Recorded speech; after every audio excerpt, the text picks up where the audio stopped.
One. Hello, everybody. Welcome to another episode of the Fifth Dimension live video podcast. I'm one of your co-hosts, Matthew J. Haas, and alongside with me is Mr. Dave Schumacher, our other co-host of the Fifth Dimension live video podcast. Dave, we're back at a special time. Um, I have a nice angelic background behind me. I'm kind of bright today. I'm trying. I'm trying to cut that down, but the elements because we're not used to doing this during the day. So if it's annoying, I'm sorry, but I'm trying to get that brightness down a little bit. Yep, no, it looks fine. Looks Yeah. fine. All right. So welcome to another episode. We just have a regular topic today, no special guests, but we're just doing it at 3 p.m. I got a shindig tonight with the family.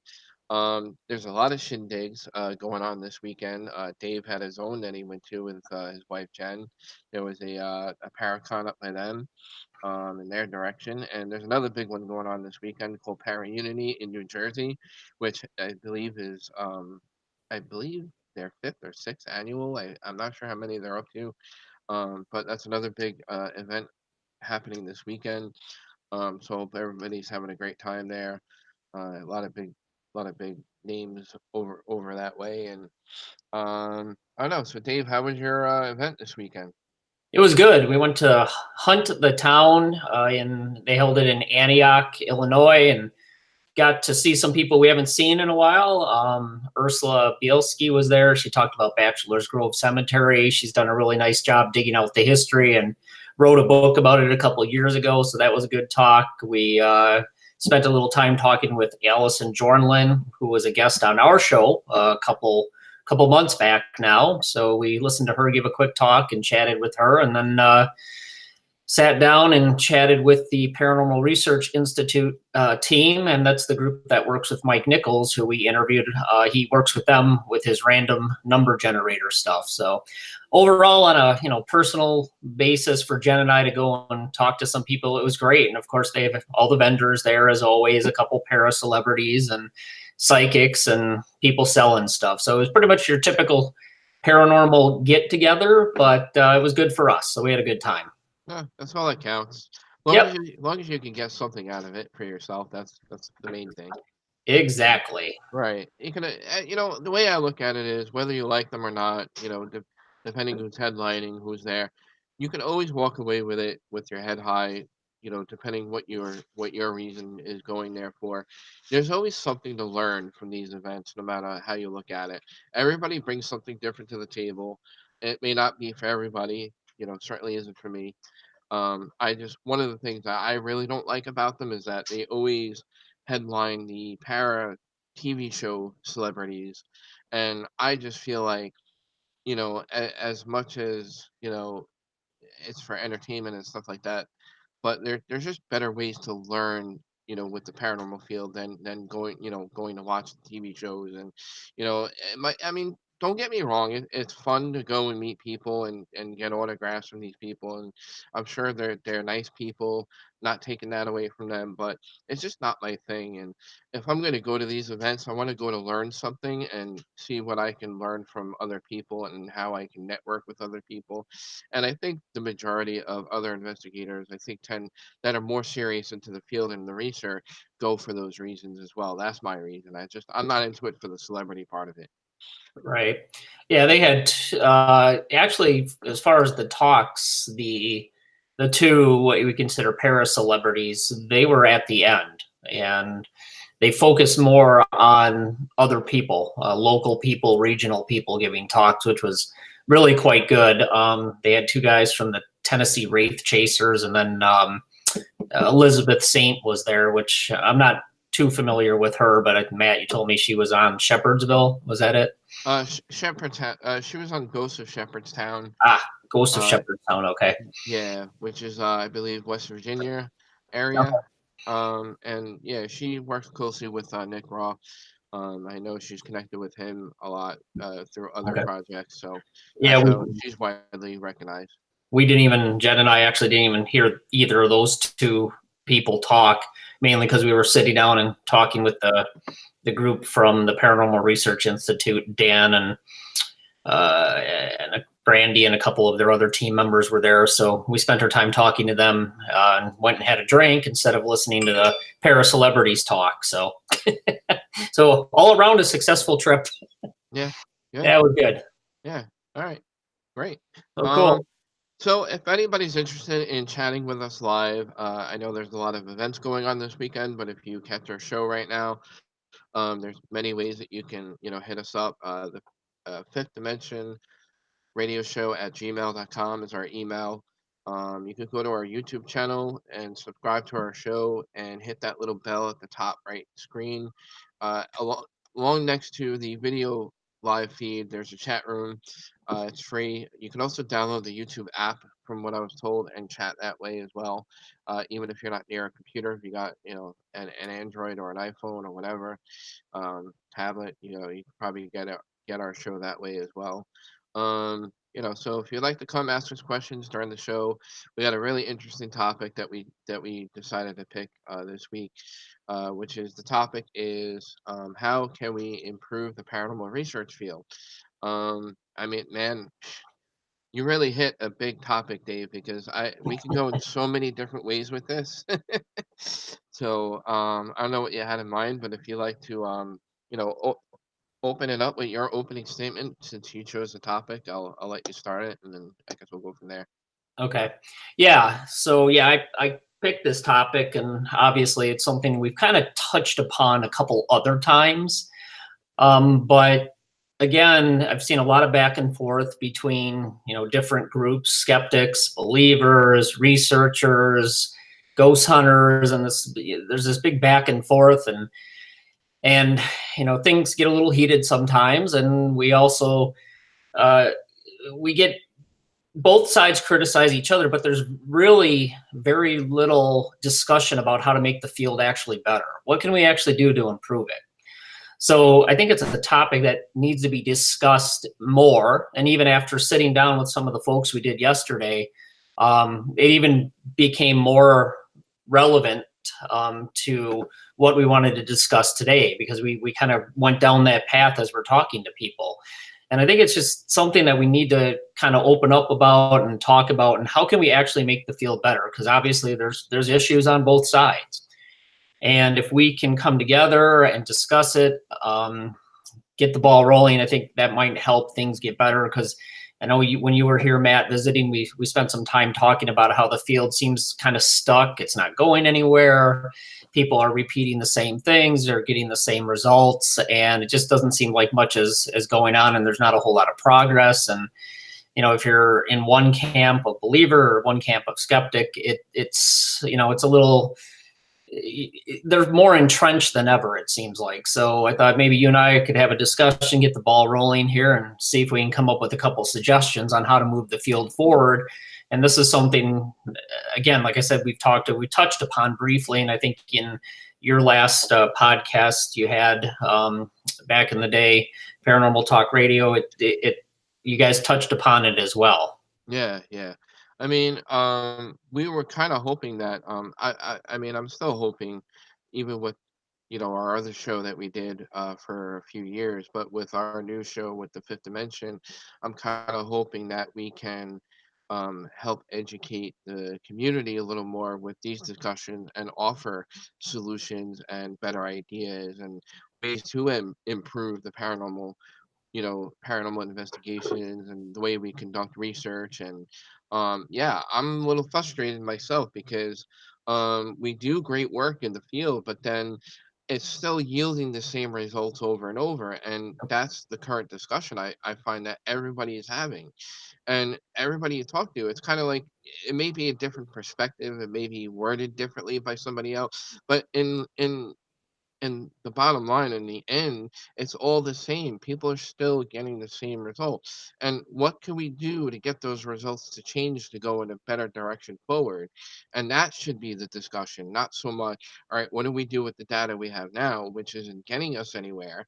And, it's not enough for people to say, for sure that what this is or what we're dealing with, but what are ways that we can start moving forward? And I don't see discussions like that at anywhere.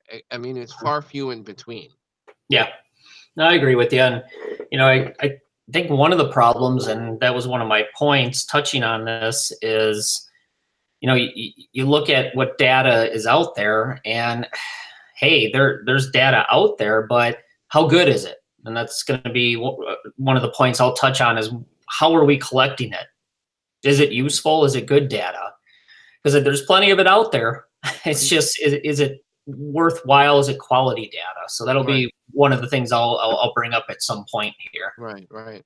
Um, well, one of my ideas that I'd like to offer, to the community is I think that all right, we have a lot of ideas and we have a lot of data out there, and Hmm. one of the things I think that we can do is start getting pulling all that together, see what's good, see what's bad. Obviously, throw out the bad, take the good, Hmm. and what are ways that we can test the good and just keep testing the good, and then start Hmm. weeding it out little by little that way, Yep. and then go from there. But I think the big problem I have is what I think how to implement the best ways to test those good pieces of data. Hmm. No, I agree. I agree. So maybe what I'll do is I'll just go. I have a list of things. I think it's only 13 or so, Oh, but only 13. only 13. That's pared down from the larger list I started with. But these are suggestions on how to make the field better, and I think we're going to touch upon a lot of the issues or areas you wanted to, as you just mentioned. So Mm, maybe we'll start with that, and then we can, kind of okay. exchange conversation on each one of these things. And I'm obviously, I'm sure a sure lot of mine are on the same list. probably. So this one is going to be the Dave's preaching and the broken record again. Um, Read and know both the parapsychological and scientific literature, and I'm going to throw it out there. Also know the skeptical literature as well. Cynical literature, not so much. That's more negative, but anything from parapsychology to other science fields to the skeptical literature, I would encourage people to read and understand that. And that's also going to give you a pretty good feel for what has gone on in the field before what you've come to do and what I've come to do.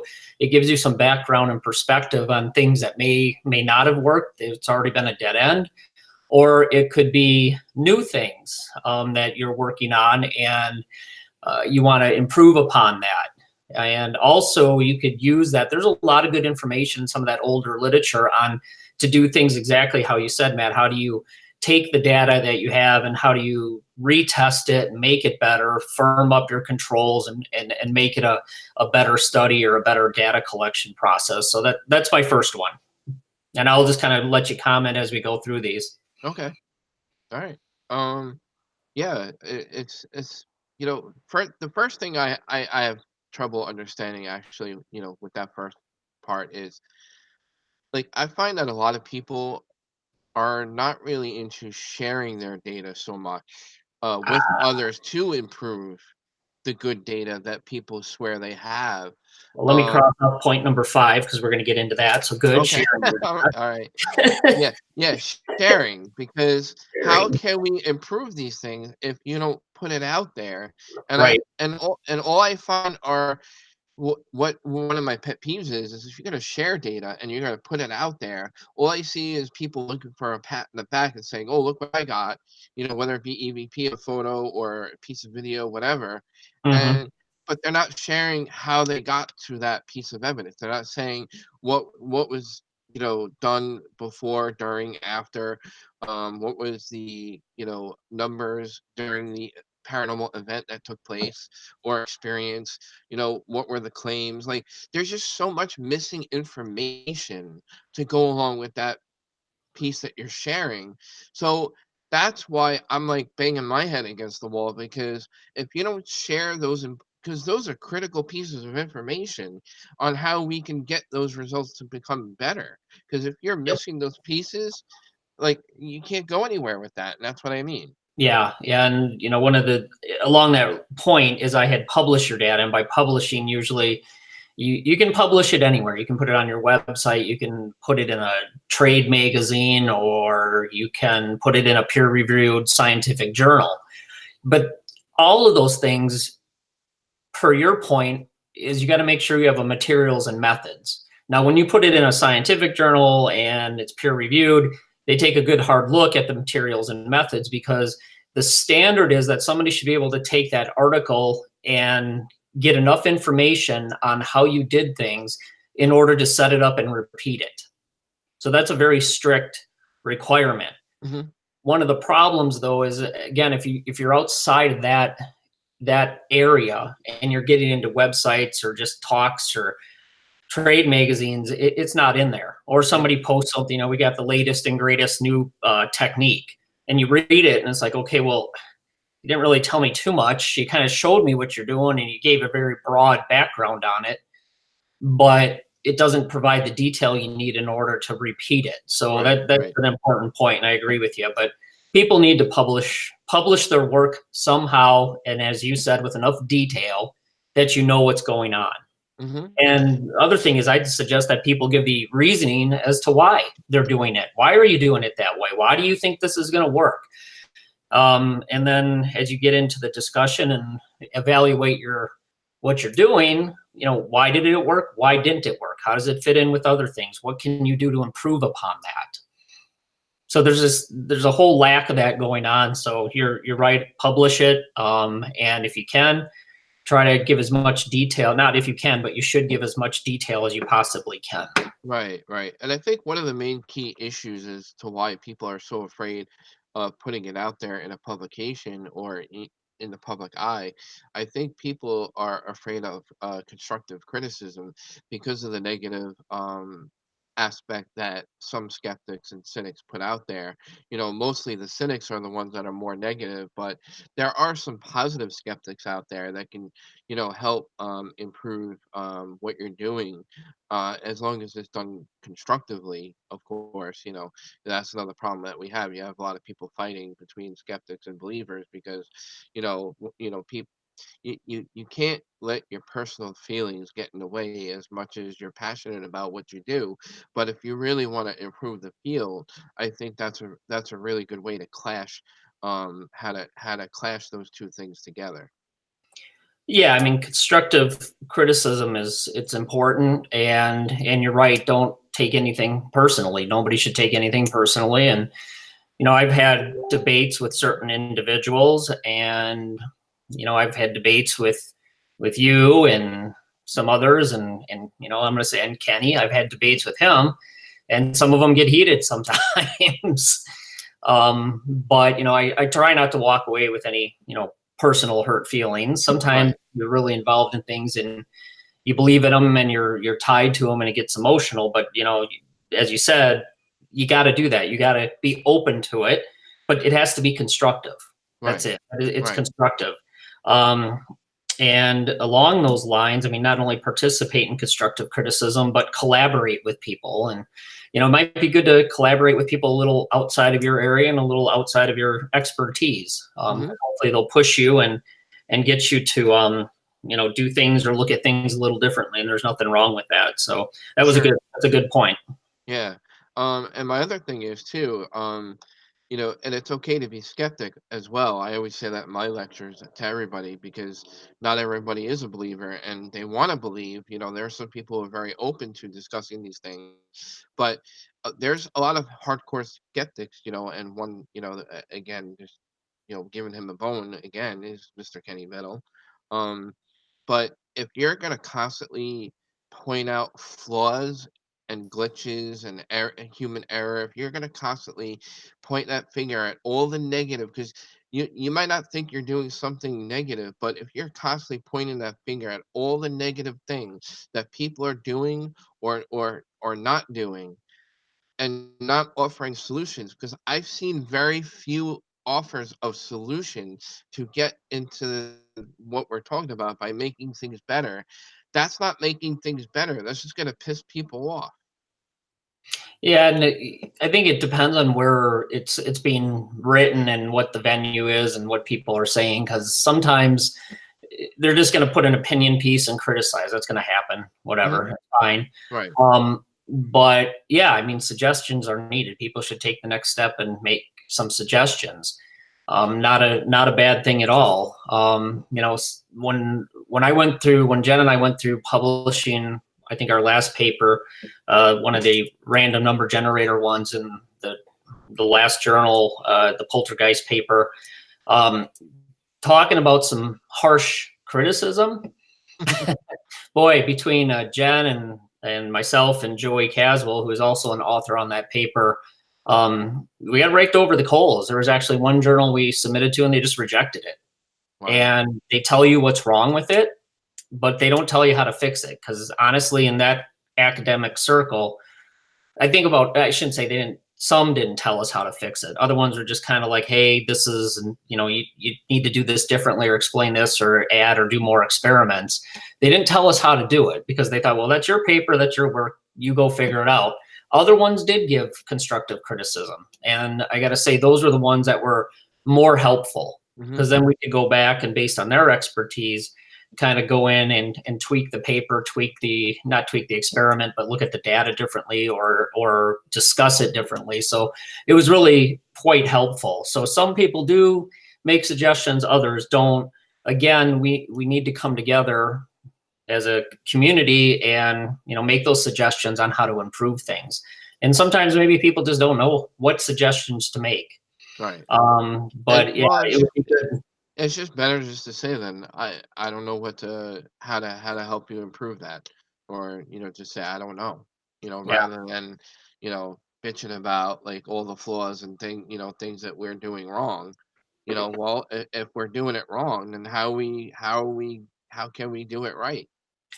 I think part of the problem is there's a lot of things that are being done wrong in the community. That doesn't help any. No, well, Some of the work that's being done out there is how can we put it, less than stellar, less than academic, no, I agree. subpar. And there's a lot of that going on. So that obviously opens up the door to criticism. And you put anything in the public, people are going to criticize it, Sure. especially when you're going to make a claim that something's earth shattering and new. I get that. When I see something like that, I'm like, oh, well, that's Yeah. to me, it's like, oh, you're opening the door. Let's take a look at this and see what we can find How, about it and see what we yeah. can How part on can it. we dissect it? Yeah. Yeah, so I think that's what's going to happen, and we have people that are the firm believers and the firm this is the way it is, and we got the other end of the spectrum of no, it isn't. It's none of that. And I think the believers keep kind of the hardcore skeptics maybe a little honest, and the skeptics keep kind of the hardcore believers a little honest. Yeah. But it'd be nice if you could meet in the middle and do that up front, Yeah.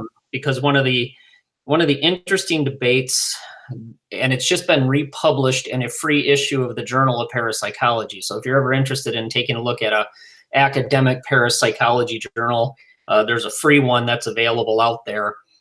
They just put out an anniversary edition, and they reprinted a whole bunch of articles. And one of the biggest ones was looking at some psi studies between Honerton and Ray Hyman. Ray Hyman, a huge skeptic.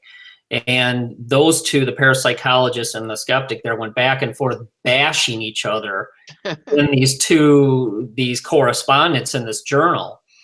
And it wasn't getting anywhere. So the thing I really liked about this joint communication they did, this is not getting us anywhere by sitting here and picking apart each other's analysis and telling each other what's wrong with it. Mm-hmm. They admitted that. That took a lot for those two to come together because I think it was pretty contentious. And what they ended up doing is sitting down and talking, and they found out they both had the same questions. They're trying to get at the same thing. So they sat down together and put together a paper that said, instead of us bitching and criticizing each other, what we're going to do is work together and propose how to make this better. And they ended up agreeing that the data they had gotten, I believe it was for I think it was the Gansfeld studies. I'd have to look at it again. But they said that they both agreed, even the skeptic said, there is something here that the data shows that there aren't artifacts, there isn't bad design, there's something here that we can't explain. So they agreed to that, which was a huge step, especially for Ray Hyman. And then they said, now what do we need to do to improve upon this? How do we make the data better? How do we collect additional information to prove it one way or not? The other important thing they did is they set what would be acceptable levels of results that would allow you to say either there is something potentially parapsychological going on, or is it not? It's just chance, coincidence, or normal processes. So together, they actually started fighting, and then they came together and made a proposal and worked it out. And the field is a lot better. And it's one of the articles and exchanges that a lot of people in the field point to show how you can work together to do those things. And I don't think that should be any different between the paranormal community and skeptics today, but it is coming together and sitting down and trying to talk. And it isn't, Yeah. and eventually you got to realize just criticizing each other is not going to solve anything. Nope. It's just not. I mean, No. it's great to get your stuff picked apart, but sometimes it might be nice. It's like, if you keep picking it apart, well, how do you suggest I make it better? Yeah, exactly. After a while, it's like, well, okay. Yeah. For me, I'll admit, when I hit a point where I can't progress anymore, I need to get somebody who knows more than I do or has some other new suggestions. Right. And that's just how we learn and grow and get better. So, Exactly. That's all that's right. What else? You got anything, or you want me to keep well. going? I'm glad you brought up the Gans what the Gansfeld or Gansfield Gansfeld, yep. Gansfeld. Okay. Um, the Gansfeld experiment because yeah, one of the things that I'm actually going to throw out there in a publication is a group of people and myself are getting together to um, we're doing an ITC project where Hmm. for those who don't know what ITC is, it's instrumental communication. You're communicating with alleged ghosts and spirits through Hmm. different devices, whether it be audio, video, whether it be the spirit box, spirit box apps or other means of audio communication or video ITC. There's also video ITC out there as well, which is much rarer than audio because audio is mostly being used right now. But anyway, long story short, what we plan on doing is putting together a paper to show that the phenomena is there.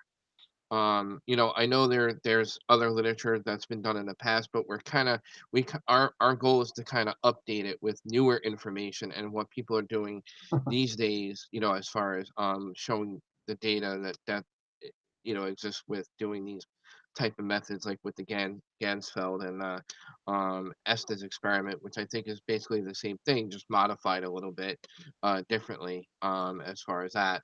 But our goal is to just basically um, do it in different environments and a haunted location versus a non-haunted location. We're testing it under different elements and environments as well as asking varies of different questions. We're going to be using Faraday bags and Faraday cages, and we're going to try to block out radio frequencies and EMF frequencies, and a whole bunch of other things that we're going to be doing.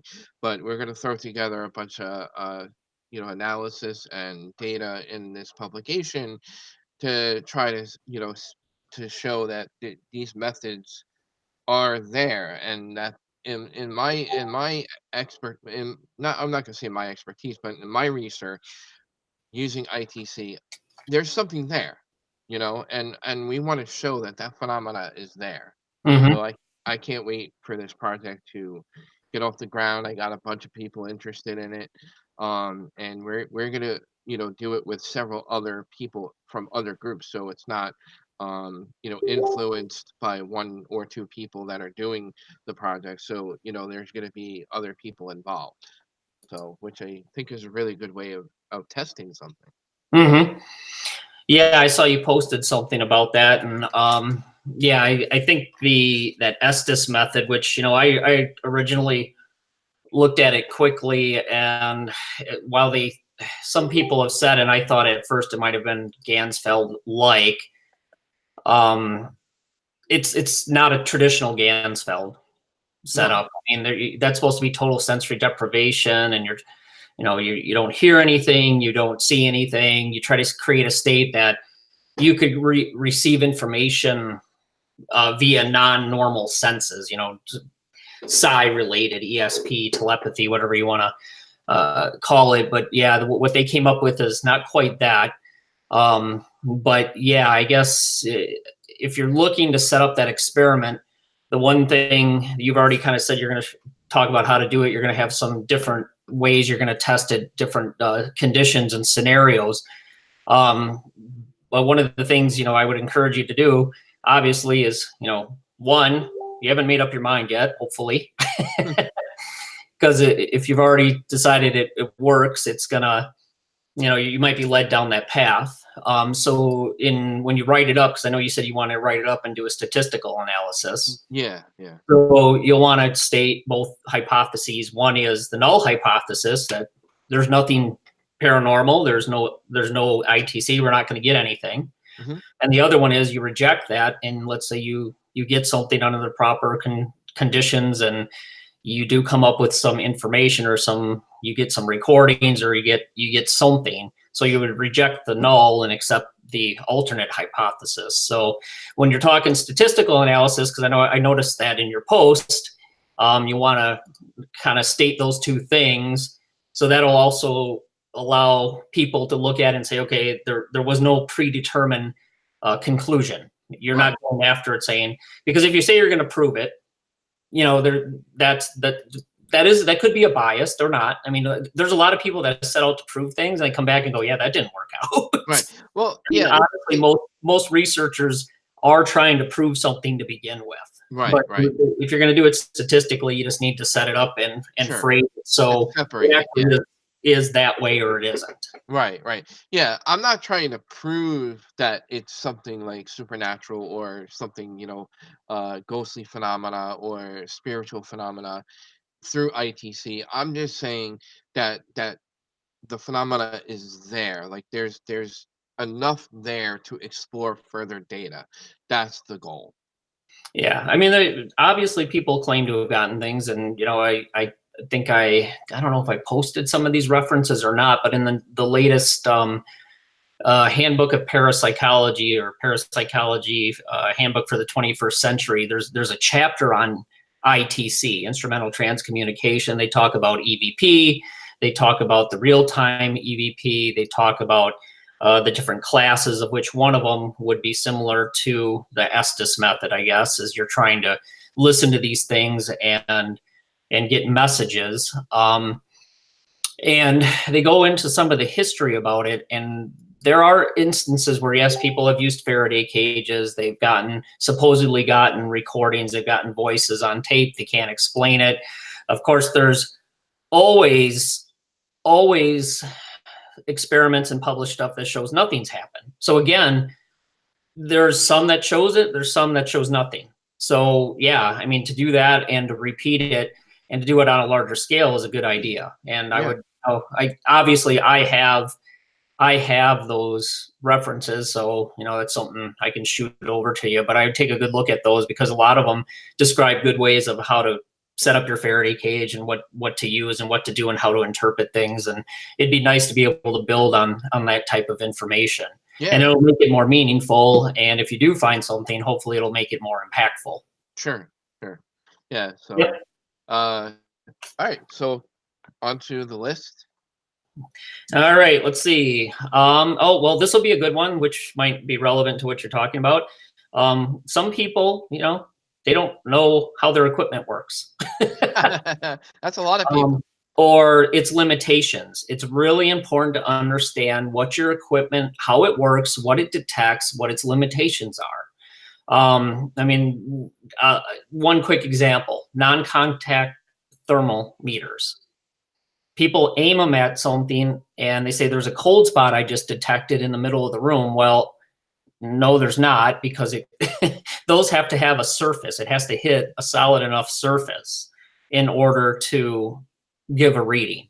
So simply understanding your equipment, what it does, that's really important. And one of the other things I would say is understand what the sensitivity of the equipment is, the accuracy, the precision. And then when you know that, you can know what a least significant change is, because I've seen many times where people use a piece of equipment and they'll say, oh, it changed this, the temperature went up by 0.1. Well, the accuracy of the damn thing you're using is like 0.5. So a 0.1 change doesn't mean anything. Yeah. And there's a lot of problems with that. Doesn't anybody do base readings anymore? I don't know. I think I Because have that as one of mine. It's not just base readings, but controls, both right, positive and negative. right. But when I say base readings, like if you're gonna go by like numbers with different devices and things like that, when it comes to temperature, EMF, um, Mhm. all these different devices have all these different readings with vibration, temperature, EMF, radiation, ion, there's all different kinds of stuff. So basically, no matter what device you use, if it's going to give you a number, I think you should do like a base reading around the entire perimeter of even I would do the entire property, Mhm. outside, inside, and the room. Those would be your base readings. Then, if you're sitting in a room and you claim to have this so-called experience happen, and your numbers start to change, then that's what you should be comparing your number to is all those base readings that you took prior to the investigation. Right. That's what I was brought up on into the field, and I don't see anybody doing that no more. Yeah, I mean, I see people do. Uh, yeah, you kind of describe what base readings are, and I've seen people do simple base readings and walk through a place one time. It's like, well, that's not much of a base reading. Things No. change, and that's one of the reasons our group went to data logging. So we would have continuously running. So not only would you get a continuous base reading in a certain area, we had another system that we would run in a control area. So, for example, if somebody said they had experiences in this room, we had a data logging system set up there. But then we also picked a location where nobody said or there was never a report of any type of experience. So we'd run them in both locations and it would log something once every second. So we'd have a pretty good idea. And then one of the things is, you want to do when you're analyzing data, which, I kind of like to do. Some people think I'm weird. But anyway, you collect enough No comment. information and you let that equipment run over a long enough period of time, you can get an average. What is the environment? What's the average of the environment? And then when you start getting that, then you can start saying, okay, if somebody had an experience or something happened, then you can look at the data and say, okay, how much did it change? How much of a variance was there? How much of a standard deviation was there? So how much of a change compared to your baseline happened? And I don't see any of that going on these days. No. Kind of taking a look at, actually calculating a baseline, which would be more of an environmental long-term baseline, and then using that number, you gauge your spikes or hits or whatever you want to call it against that number. Hmm. The other thing to throw in there, and boy, you're going to get me down the road of statistics. Not good. You're in for a painful 20 minutes yet, Matt. Uh, So once you do that, then you got to start considering that. Let's say you have a baseline. You say anything more than two standard deviations above the mean or the average is going to be something you'll look at. mhm. Okay, so let's say somebody has an experience and you get a hit on the electromagnetic field that meets that criteria. That's good, but then you also have to take a look at how many times did somebody have an experience, let's say, and you didn't get a hit, or how many times did you get a hit and not have an experience? Yeah. So you have to play all those things have to play into analyzing what could be possible. And And that and if I could just add to that too, because when the person claims to have that experience, did it happen at night? Did it happen during the day, afternoon? What time? You have to take all those into variation as well. yeah, yeah, and again, that's one of the reasons we went with data logging. So we had a specific date timestamp down to the second. Hmm. And people want to investigate. This is sidetrack again. People want to investigate at night. Well, that's fun. That's cool. It's dark. It's creepy. It's sometimes when that's the only time people have time off to go do these things. But you got to investigate. I think when people have reported what time of day. I mean, what time of day did you have an experience? Yeah, If it's happening in the middle of the afternoon, that's when you should be there. Because that's exactly. how you're going to investigate that claim better and collect information around that. But Hmm. again, you just don't go there. I would say you do long-term monitoring, long-term baselines, as we were just discussing. Mm-hmm. No, So I there's all totally kinds agree. of ways to, to improve upon the data collection process. Yep, I agree 100%. So that kind of hits my next 2 points I had here. Collect data in negative control locations. And I would say both within the reportedly haunted location and non-haunted locations. One of the things that I've been playing around with, and one of these days I got to put something together, is running our equipment in locations where people have never reported anything, that have no history of hauntings. And it's interesting because you look at it, and what I'd really like to do is, send it out to a couple people and say, based on this data, do you think this place is haunted or not? Because how many people say if you get a spike in the electromagnetic field, it's haunted? Yeah. Oh yeah. Well, Oh yeah. according to If that, if the my, EMF, if you have my any house where fluctuation, nothing's it's haunted. happened, my house that nothing's happened lights up all the time. And it's all about trying to figure out if anything correlates with that. It's fine to explore an environmental factor to see if there might be something associated with a paranormal experience. I think where we're at is we haven't established correlation yet. We don't know what correlates with an experience. Not yet. We don't have enough data to even say that, let alone to say that, the ghost caused it. So I think we need to take a step back and start collecting data, meaningful data, and look for a correlation. Because then if there's a correlation, then you can start designing experiments and figuring out, if you manipulate certain things, does it lead to a change? Is there a dependent, independent variable? And how can you manipulate that to prove what you're getting at? Hmm. So anyway, I probably should get off the statistical analysis and talk. Otherwise, we're gonna lose all, what, 2 or 3 people that are online right now. But it's Yeah. important, I think, to do good research and collect good data. You have to have a baseline for how to collect it and how to analyze it. Right. Exactly. I just one of my pet peeves again is just nobody is doing what they're supposed to be doing, and I'm getting like most people just want to go in and investigate, and that's it.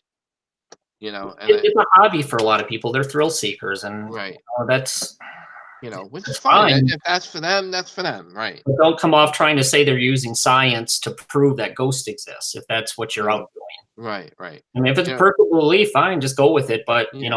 I wouldn't go out and uh, lecture that, or Right. certainly tell people this is the way it is. And that's unfortunately what happens on a lot of the TV shows. Right. Like I'm holding a flashlight in my hand, but let's just say I got an EMF detector in my hand. But just because you're holding an EMF detector in your hand doesn't mean you're being scientific. No, and we used to make that case when we used to do training for our group. It was funny. I came up with the, if I give a monkey an EMF detector and he runs around the house with it, is that doing science or collecting data? Hmm. And fortunately, most everybody said no. Most. But just because you use equipment doesn't mean you're doing science. I Right. think that's a good point, and we kind of got at that in a roundabout way. But that's a Right. really good point. Well, I want to add to that. I think which could be like a whole nother topic for another show, but what I like to get into with my lectures sometimes is I remember a couple of conferences where I was lecturing. I tried to do something a little different, and I tried to implement what are ways that we can use the scientific method or apply something scientific to an investigation. And I made up bullet points in different ways and variations that you can. And what are some of your thoughts with that, Dave? Like, what are some like simple ways that people can apply the scientific method during a real data collecting paranormal investigation?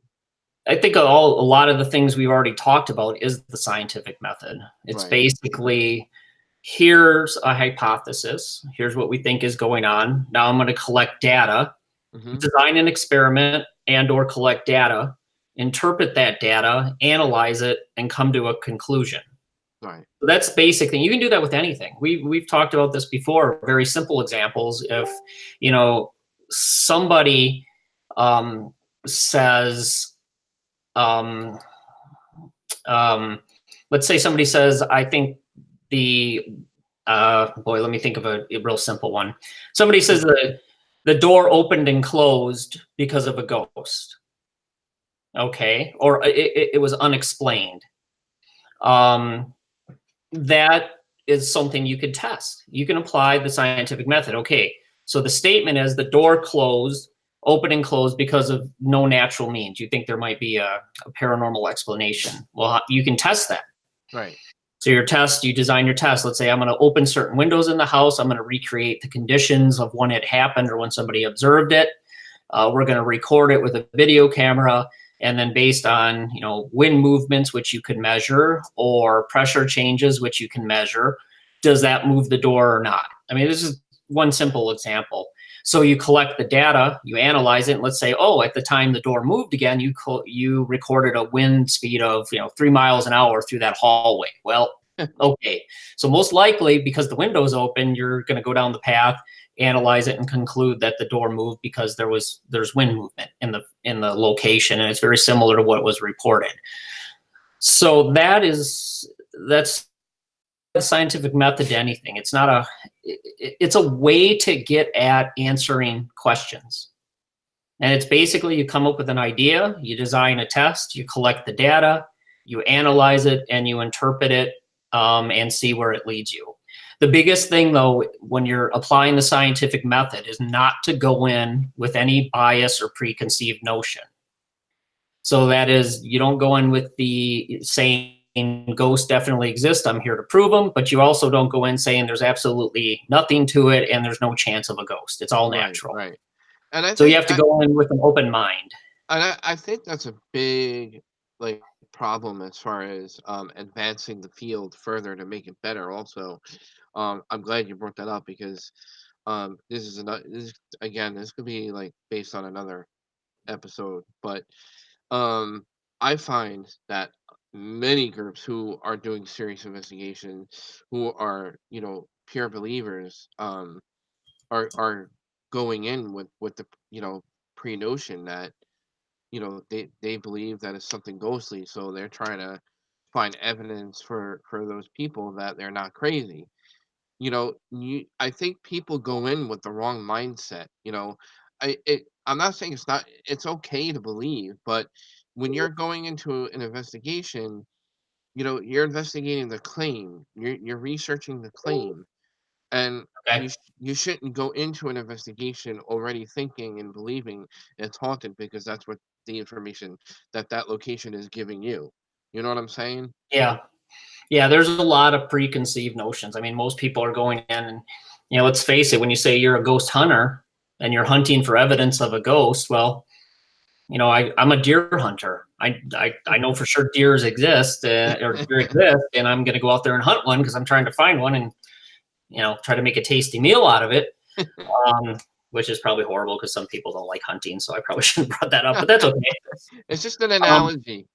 But if you're going to say you're a ghost hunter and you're here to prove the existence of ghosts, you've already made your mind up and you've really thrown science out the window already, Right. or the scientific method, because you're Right. already saying it exists.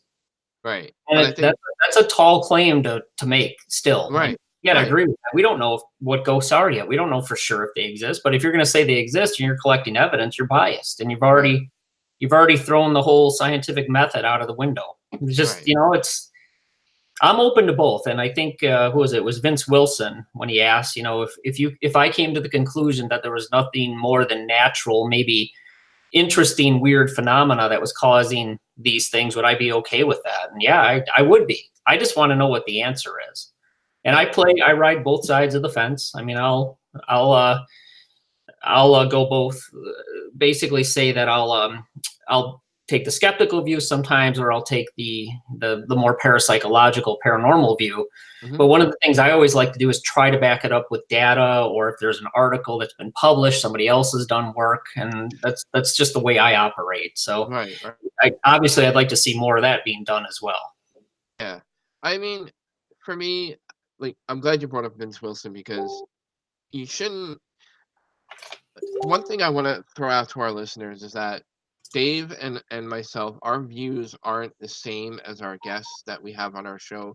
We both have our different views based on our own research and our own experience. What we discuss. So we may not necessarily have the same opinion or views as our guests, just Hmm. because we have somebody on our show, and we may have similarities and stuff with what we do.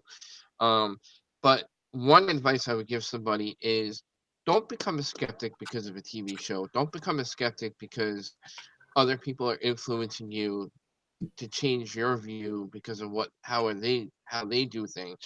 Be a skeptic or a believer because of your own research and your own view and your own feelings and your own beliefs. Do it for your own reason. Don't do it because of something else to influence you, because that kind of annoys me, because I'm like, I feel like people are very easily influenced by others and what others do. And, you know, go through the motions yourself, figure it out for yourself. Don't let other people fool you or change your opinion just because, that's what they think, or, that's what they see on Yeah. TV. So therefore they're becoming, more skeptic or a believer because of what they saw on TV.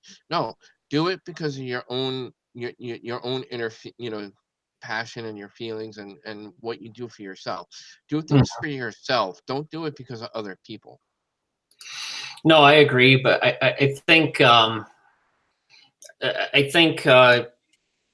people look at the TV shows though as that's the end all be all. That's God, Right. and that's not the way it works. They're No. there for entertainment. They're there because that's what people want to see and hear, and they want to have fun and enjoy the show. So it is what it is. Oh, I see. Oh, we have a comment. Yeah, we do. See, Kenny Biddle biases. They really screw things up. Yes, they do. Yeah. Yeah, and it's one of the, we talked about that, and it is one of the things you have to be aware of what your biases are, and just be aware of them and deal with it. It is Hmm. what it is. But Yeah. they occur on both sides, and we Yep. all know that. But no, you're right. Do things for yourself. Learn for yourself. Figure it out. But one of the points I put down here is, again, and I think I said this before, but if you don't know something, you hit a roadblock, ask somebody else. That's how we learn. That's how we get better. I mean, I learned a lot of stuff by reaching out to other people.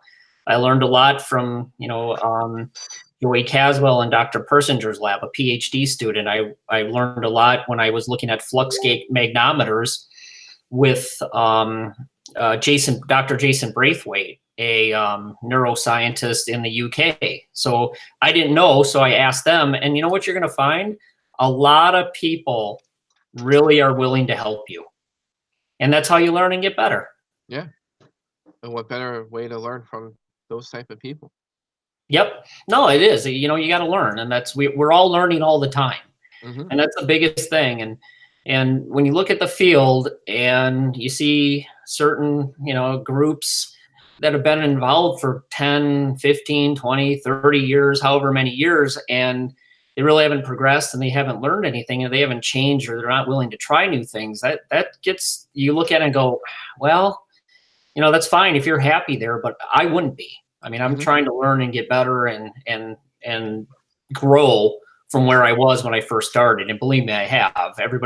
Not everybody, but I started out with everything's paranormal and everything's a ghost and every orb is a ghost energy. And after so many years, you realize, yeah, not really. I think we've all been there.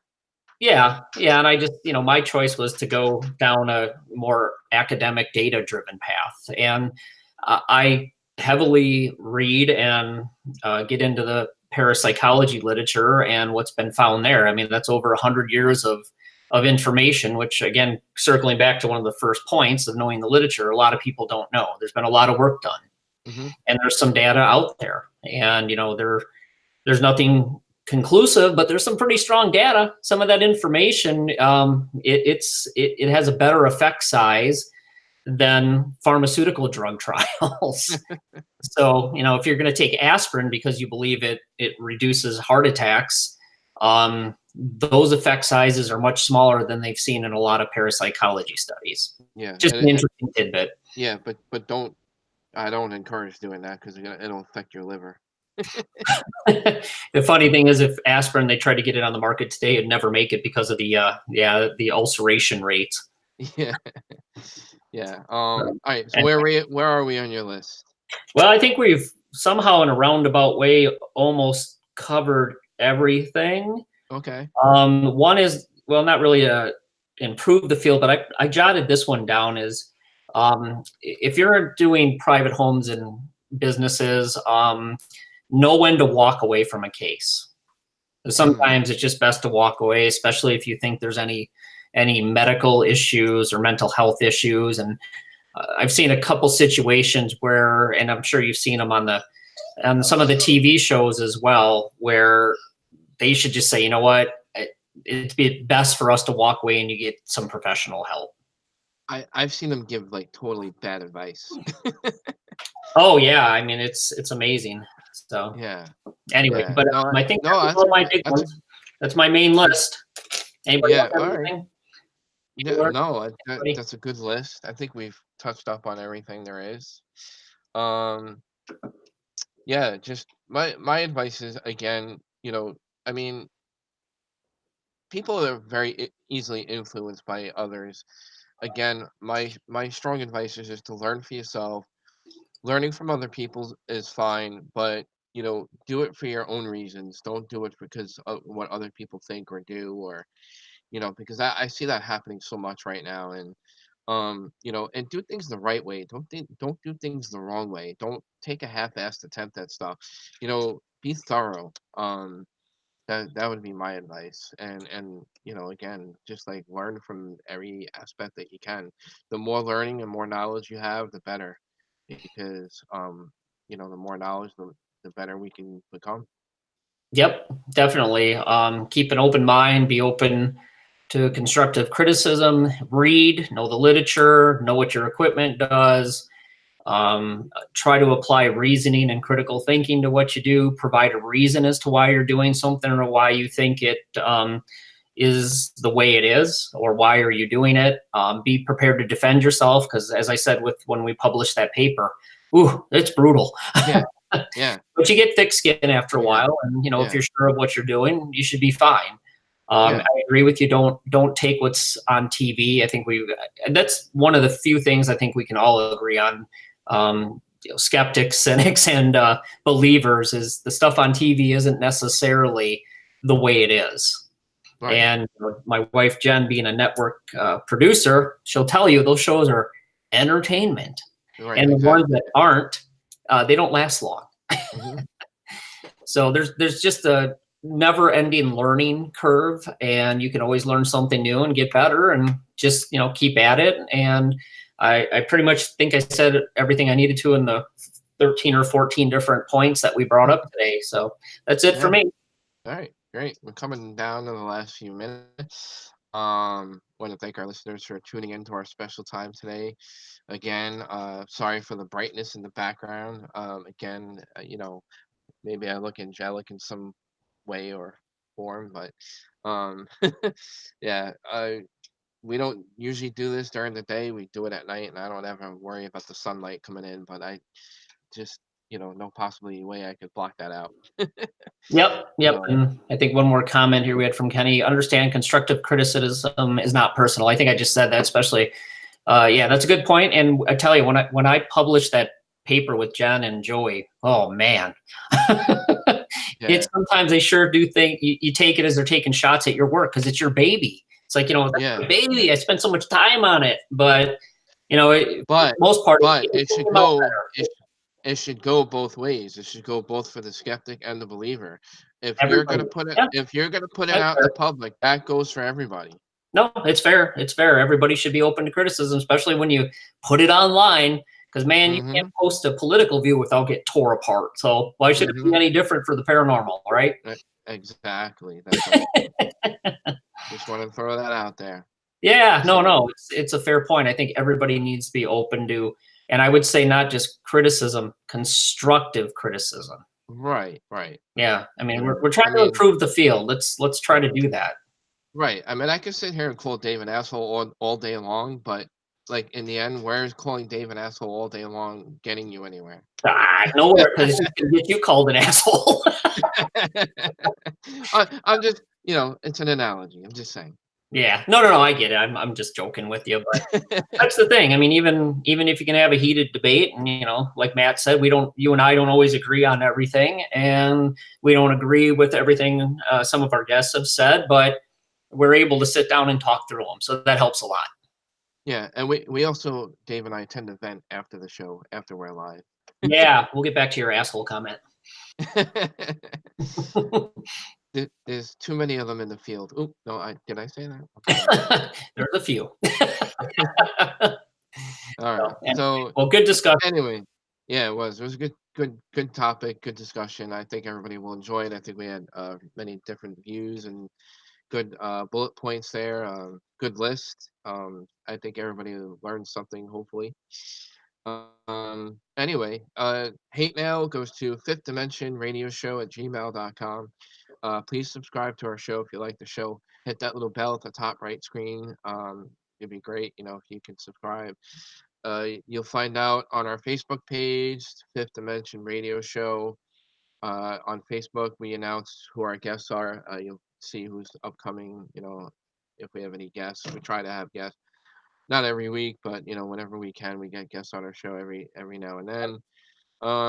We've been changing our times of the show here and there because we've had some holidays in there. We've had Mother's Day. We've had all different kinds of stuff come up to change the show time, and we might do that from time to time. But most of the time, we're live Sunday nights at 7 p.m. as best we can. Yep.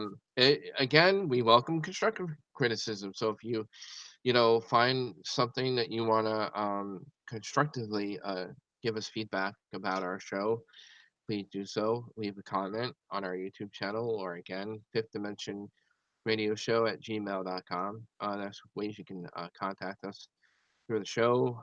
Those who chatted with us today, thanks for chatting with us. And I don't know, any closing thoughts? No, just always try to improve every day. Try to do something better. Try to learn something new, and dig through a lot of the garbage that's in the field. And when you come across something after you've done all that, I think it's going to be even more impressive and meaningful for you. Yep. And again, just just take work together. That's what we need to do, is work together and try to advance the field. I agree. Yep. So great. All right. So hopefully we'll be back at our normal time next Sunday at We'll 7 see. p.m. Yeah. We've Oh, said that well, wait. for weeks. Actually, next weekend is Memorial Day weekend. So, I mean, that's up to you, Dave. I mean, I'm good for Sunday. Let me look at the boss here and see if we got it. No, we don't have anything going on. Okay. I think we'll be okay. If something, All right. we can talk about it during the week. All right. Sounds good. All right. All Sounds right. good. So, take care, everybody. All Hope right. you enjoyed the show, and we'll see you next time. See you next time.